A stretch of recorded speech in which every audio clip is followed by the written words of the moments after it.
எப்ப நான் நான் உண்மையில சொல்ற மாதிரி நான் பிறந்து வளர்ந்ததுல இருந்து ரெட்டாளி தான் ஓட்டு போட்டுனது. ஆனால் இப்போ வந்து விஜய் போடலான்னு நான் யோசிச்சு வச்சிருக்கேன். என்ன எங்கள் வீட்டுக்காரர் வந்து திமுகவில் இருக்காரு, முக்கிய பொறுப்பில் இருக்காரு. ஓட்டுன்றது அவங்களுடைய உரிமை. அவர் எந்த கட்சியில் வேணாலும் இருக்கட்டும், என்னுடைய உரிமையை அவர் தட்டி பறிக்க முடியவே முடியாது. எனக்கு எங்கே விருப்பமோ அங்கே தான் நான் பண்ணுவேன். நான் ரெட்டாளி தான். எனக்கு 53 வயசு ஆகுது. நான் எப்போவுமே ரெட்டாளி தவிர வேறு எந்த கட்சிக்கு நான் போட்டதே கிடையாது. இந்த வாட்டி கவுன்சிலருக்கு கூட நான் மாற்றி போட்டிருக்கேன். ஆனால் இந்த மாதிரி முதலமைச்சருக்குன்றப்ப நான் யாருக்கும் போட்டதே கிடையாது. இந்த வாட்டி நான் விஜய்க்கு தான் போடலான்னு இருக்கேன். என் புள்ள விஜய் கட்சி விஜய் ரசிகர் மன்றத்தில் அவன் தலைவராக இருக்கான். என் புள்ள ஒரு படம் கூட விட மாட்டான் அவனோட படத்தை. சரி வரட்டுமே புள்ள ஒரு வாட்டி குழந்தை வரட்டும், அது என்ன பண்ணுது பார்க்கலாம்.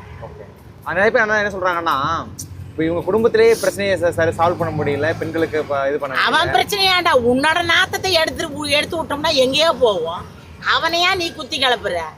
உன் நாத்த நாரிங்க கிடக்குது. அத்தை முதல்ல சென்ட் போட்டு மூடுன்ற அவனையா பற்றி பேசுற? அவன் கணவன் மனைவி போயிடுவாங்க, நாளைக்கு ஒன்றா குடிக்குவாங்க. 2 குழந்தைங்க இருக்குது, சும்மா அப்படியே இருந்துருவாங்களா? பிள்ளைங்களுக்காவது அவங்க ஒன்றா கூடி தானே ஆகணும். சின்ன பிள்ளைங்களா நான் இட்டுன்னு போய் வளர்த்துக்கிறேன்றதுக்கு ஆறாளம் புள்ள கல்யாணக்கார புள்ள இப்படியே சேர்ந்து தான் போவாங்க. அவங்க பிரிஞ்செல்லாம் இருக்கவே முடியாது. இப்போ மனசு கஷ்டத்தில் பிரிஞ்சு இருந்தாலும் கண்டிப்பாக ஒன்றா சேருவாங்க. இந்த அரசியல் முடிஞ்ச பின்னால அவங்கள நல்லா பேசி அவன் இட்டுன்னு வந்துடுவான்.